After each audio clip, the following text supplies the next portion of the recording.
राधे राधे दोस्तों सबसे पहले संत और भगवान के चरणों में प्रणाम और जो भी प्रश्न करता है उनके भी चरणों में प्रणाम।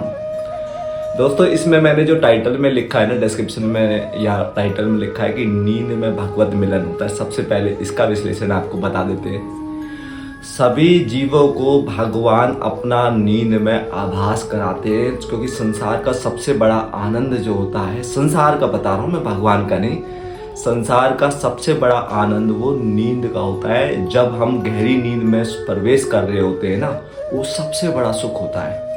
क्योंकि अब आप कहेंगे कैसे, जब आप गहरी नींद में होते हैं ना, तो आपको कोई भी सुख और दुख का आभास नहीं होता। पास में बीवी लेटी है या बच्चा लेटा है, वो मर गया हो तो वो भले उसे कुछ नहीं पता, क्योंकि उस समय नींद के आभास में मर गया हो, या कुछ अच्छी गुड न्यूज भी आ गई तो उसे कुछ पता नहीं होता है। क्यों?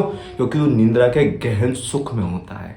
तो सबसे बड़ा सुख धरती में, चाहे काम वासना हो या रसनेंद्रिय, इन सबसे ऊपर निंद्रा का सुख है। क्योंकि सबके बिना भले जीव रह ले, लेकिन बिना नींद के नहीं रह सकता। ये भगवान ने फ्री में जीवों पे कृपा करके निंद्रा में आत्मा का परमात्मा से मिलन होता है। अब जो पुलिस अधिकारी जी पूछ रहे हैं कि साधना का सबसे अच्छा समय कौन सा होता है, दोस्तों साधना का सबसे अच्छा समय सुबह का ही होता है, क्योंकि वो ब्रह्मरात्रि होती है ना, जब भगवान से मिलन होता है आत्मा का परमात्मा से निंद्रा में। तो उसी समय सुबह सुबह जो ब्रह्मरात्रि से ब्रह्म मुहूर्त होता है ना, वो सबसे अच्छा उत्तम समय होता है। क्योंकि उस समय बहिरंग कुछ भी हमें मतलब व्यवधान नहीं मिलता है, कहीं कोई गाड़ी घोड़ा कुछ चलने की नहीं होती। तो उस समय जैसे जैसे हमारा चित्त भी नेचुरली शांत होता है, तो वो सबसे अच्छा समय होता है। और फिर उन्होंने पूछा कि कितने घंटे सोना चाहिए। दोस्तों जनरली 4 घंटे योगी के होते हैं, 6 घंटे भोगी मतलब गृहस्थ के होते हैं, और 8 घंटे रोगी इनका होता है। तो 6 घंटे के नींद तो गृहस्थ को चाहिए ही चाहिए, क्योंकि उसके ना ये जो बाबा लोग हैं, ये इनका तो मानसिक इतना कार्य नहीं होता है, लेकिन जो गृहस्थ लोग होते हैं उनके बहुत सारे कार्य होते हैं, तो उनको 6 घंटे की नींद जरूरी होती है। हाँ, फिर अगर उन्होंने पूछा कि नींद को कम करना चाहते हैं, नींद आपकी तभी होगी कम जब आपको शाम का प्रेम रस आपको प्राप्त होने लगेगा। जैसे जैसे उनका रूप ध्यान या नाम जब में आपको रस मिलेगा ना, तो आपको देखो, मन हमारा रसिया है, जब तक उसको रस नहीं मिलेगा, भगवत आनंद का आभास नहीं होने लगेगा, तब तक नींद का प्रवास नहीं जाएगा।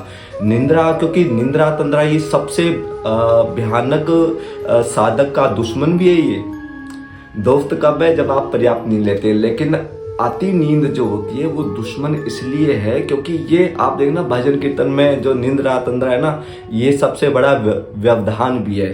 तो ये तब आपका दूर होगा जब आपको भौतिकी, जब आप भगवान की साधना करेंगे ना, उनका रूप ध्यान करेंगे, तो उसमें जो आपको रस मिलेगा, उस रस जब आपको मिलने लगेगा, तब आप ये भौतिक रस आपको निरस लगने लगेगा। ठीक है ना? और पुलिस अधिकारी जी पूछते हैं महाराज जी से कि ये मुक्ति मेरी कैसे होगी नाम जब से। सबसे पहले तो ये जो प्रेम मार्ग है, ये मुक्ति का मार्ग नहीं है। ठीक है? भुक्ति मुक्ति जो है ना, ये संत रसिक संतों ने इनको पिशाचनी माना है। ये मुक्ति का मार्ग नहीं है। मुक्ति का मतलब क्या है कि मुक्त हो जाना, सदा के लिए मुक्त हो गए आप। मतलब ना संसार के रहे ना भगवान के रहे, मतलब भगवान में आप विलीन हो गए, भगवान के श्री चरणों में विलीन हो जाना, इसको मुक्ति बोलते हैं ना। लेकिन मुक्ति तो सबसे डेंजरस है। अरे आप संसार में आओगे, कभी रसिक संत मिल जाए और आप भगवत प्रेम मिलके और भगवान के लोक में सदा सदा भगवान के आनंद को का रस भोग करना, वो उत्तम है कि भगवान विलीन हो जाना, ये उत्तम है। जैसे रसगुल्ला खाना उत्तम है या रसगुल्ले बन जाना उत्तम है, ऐसे ही जो रसिक संतों ने भुक्ति और मुक्ति, भुक्ति मतलब संसार के भोग और मुक्ति मतलब भगवान में विलीन हो जाना, इन दोनों को ही पिशाचनी कहा है। तो ये पहले ही बात ये है कि भगवान का प्रेम का मार्ग मुक्ति के लिए नहीं होता। हाँ, जब आप भगवान के लोक में जाओगे तो इस जन्म मरण से तब मुक्त अपने आप हो जाओगे, लेकिन वो मुक्ति की कामना नहीं होनी चाहिए। अगर आपके अंदर मुक्ति की कामना होगी तो भगवान तो सबसे पहले दे देंगे आपको, लेकिन सबसे बड़ा है भगवान के लोक में रहकर भगवान की सेवा करना, क्योंकि हम आनंद के गुलाम हैं। और परम आनंद कौन? भगवान। अभी क्या है, हम दो मानते हैं अपने आप को, एक शरीर और एक शरीरी मतलब आत्मा। अभी क्या है, हम शरीर के आनंद को हम वासना बोलते हैं और भगवान के आनंद को उपासना बोलते हैं। तो चूंकि हम आत्मा है, आत्मा का संबंध परमात्मा से, तो परमात्मा का नित्य निष्काम सेवा करने के लिए भगवान के लोक में हमें जाना होगा। तो उसके लिए क्या है, भक्ति होगी, है ना। तो ये एक प्रकरण है। फिर एक ने पूछा भगवान से भगवान की भक्ति मांगना भी सकामता है क्या।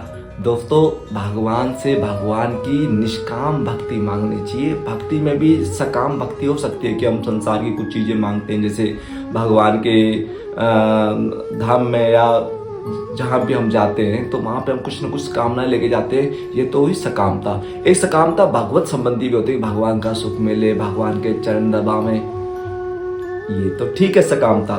निष्कामता भक्ति क्या होता है कि अपने सुख के लिए नहीं है, हम भगवान के सुख के लिए भगवान से प्रीति करते हैं। भगवान के हम चरण भी दबा रहे हैं तो उसमें भगवान को सुख मिलना चाहिए, अपना सुख नहीं लेना। हमें अपना सुख नहीं लेना। हालांकि जब आप अपना सुख नहीं मांगते तो वो प्रेम प्रतिक्षण क्यों वर्तमान होता है, क्योंकि हम उसमें भगवान का सुख चाहते हैं। तो फिर भगवान उस सुख को भक्त को देते हैं, क्योंकि वो देखते हैं इसकी निष्कामता है। तो इसलिए तो भगवान ने कहा गोपियों को कि मैं आपका ऋणी रहूंगा, क्योंकि गोपियां तत्सुख सुखित्वम की भावना पे चलती थी। तो भगवान क्या है, जैसे जैसे आप उनकी निष्काम सेवा की ओर अग्रसर होंगे ना, तो वो सुख भगवान, वो प्रेमानंद वो यूं का यूं अपने भक्त को देते हैं। फिर भक्त नहीं चाहता, वो भक्त भगवान को देता है, फिर भगवान भक्त को देते हैं। इस प्रकार हुड़म हुड़ी ये प्रतिक्षण प्रेम वर्धमान हो जाता है। फिर एक डॉक्टर ने पूछा है कि भगवान में या राधा रानी में सहज समर्पण कैसे हो। दोस्तों, सहज समर्पण तब होगा जब आपका मन में उनका चिंतन मनन होगा ना, स्मरण होगा, तो सहज आपका उसमें समर्पण होगा। जैसे एक संसारिक एग्जाम्पल बताता हूँ, जैसे एक शादीशुदा आदमी किसी अन्य स्त्री में आसक्त हो जाता है तो उस पर सब कुछ उड़े देता है, तन मन धन सब कुछ उड़े देता है। जैसे एक दारूबाज दारू पीने के चक्कर में अपना धन दौलत सब कुछ उड़ देता, अपने बीवी बच्चों की परवाह नहीं करता। इसी प्रकार आपका अगर मन भगवान में तल्लीन होने लगा, साधना क्या है, मन का मनमोहन में लगना, वो रूप ध्यान से होगा। जब आपका भगवान में रूप ध्यान परिपक्व होने लगेगा गुरु कृपा से, तो आपका समर्पण सहज होने लगेगा। तन और धन सेकेंडरी है, सबसे बड़ा है मन। भगवान जीव से कुछ नहीं चाहते। भगवान कहते हैं तो पत्ता दे दे या जल दे दे, लेकिन प्रेम से दे। प्रेम कहाँ से उत्पन्न होगा, मन से। तो भगवान मन चाहते हैं, इसलिए उनका नाम मनमोहन रखा है। कोई रस इंद्रिय से या किसी अन्य इंद्रिय से भगवान का संबंध नहीं जोड़ा गया, मन से जोड़ा गया है। तो मनमोहन इसलिए उनको बोलते हैं, वो भगवान जीव का मन चाहते हैं। क्योंकि हम क्या है कि माँ राधा राधा भी जपा, राधा राधा राधा राधा जपाया, मन आपका कहीं और है, तो वह आपका वो नाम कामयाब नहीं होगा। क्योंकि भगवान मन नोट करते हैं, इसका मन तो संसार में रस इंद्रिय से जप रहा है। तो भगवान क्या चाहते हैं, मन चाहते हैं। भगवान को दोस्तों हम बेवकूफ़ नहीं बना सकते। भगवान आपके मन को देखेंगे कि इसका मन में मेरे प्रति कितना प्रेम है। तो जैसे जैसे आपका मन का प्रेम भगवान चरणों में बढ़ता जाएगा, आपका समर्पण बढ़ता जाएगा। तो ये छोटा सा विश्लेषण जो है मैंने आपके श्री चरणों में रखा है। जय जय श्री राम।